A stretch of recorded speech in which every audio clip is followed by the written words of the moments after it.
Well, as a newly recovering alcoholic in his early 40s, Ed Rousseau began running to improve his health. Now, more than 30 years later, at the age of 74, Rousseau has completed almost 200 marathons. Recently, I sat down with Ed to find out why he runs so much and how he stays motivated. I got those answers, but it was his experiences that really grabbed my attention. Where to begin?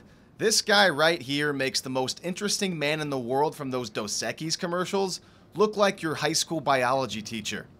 Here we go. After winning a marathon in Anchorage, Alaska in 1984, Ed got a nickname. Here's an article, Fast Eddie wins marathon. That's where it started. The lady, after this marathon in Alaska in my hometown, when I belch like to you how the marathon went, she writes a little article on it, you know, our little town has got a great runner. That little town is Mass City, Michigan. And along with producing a great runner, it also produced a great storyteller. You want another story? Well, yeah. Like, how does one prepare for a 6-day race? You get up to 36 to 40 miles. Let's say on a Saturday afternoon late, and then watch TV and not sleep, and bright at dawn on Sunday morning go out and try and run 10 miles hard with sleep deprivation and sore legs without injuring them, of course, so that you know how to fight through that pain where you don't want to take another step. That unbelievable training paid off in 2003 when Fast Eddie ran 384 miles in a 6-day race in New York City. The final day of the race was interesting. I'm running around and all of a sudden I think, golly, I'm in trouble. I'm in these buildings and so I'm doing this bit and I'm barely walking. So this guy comes along and he says, Ed, what are you doing?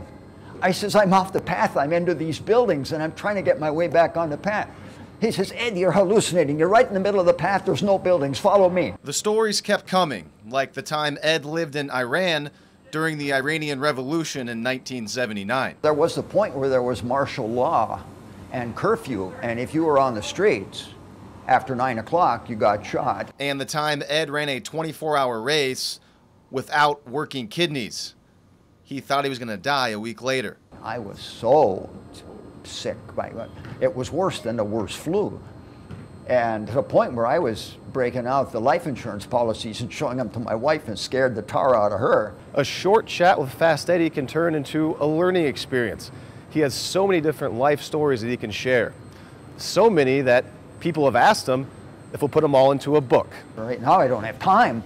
But you know, you'd have to have a catchy title if I was going to have time, and I'd say it'd probably be from raging alcoholic to raging runner, and people would be curious enough to read it and say, what's this bird all about? Yeah.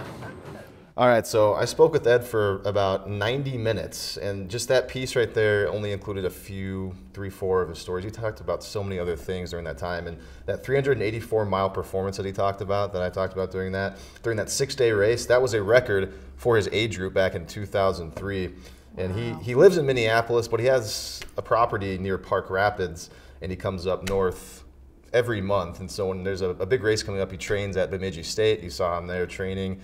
And I would feel so embarrassed to even try to challenge him in any sort of run competition, because he would put me to shame, because that guy knows exactly what he's doing out there. And he was a pleasure to talk to. If you've enjoyed this segment of Lakeland News, please consider making a tax-deductible contribution to Lakeland Public Television.